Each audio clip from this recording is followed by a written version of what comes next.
عێراق و سووریا نەدۆست نەدوژمن. بەستەڵێکی سیاسی سووریا و عێراق هێشتا هەرماوە.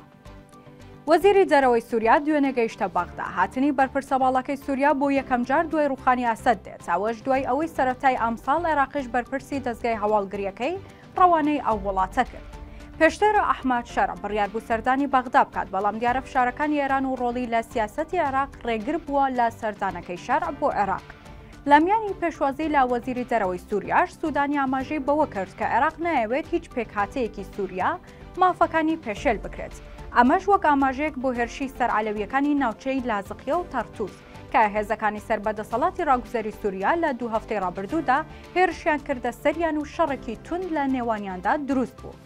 عێراق دەیەوێت بەرگری لە عەلەویە شیعەکانی سووریا بکات. هەژمونی ئێران بەسەر سیاسەتەکانی عێراقەوە هێندەی تر دڕدۆنگی کردووە لە سووریای دوای بەشار ئەسەد.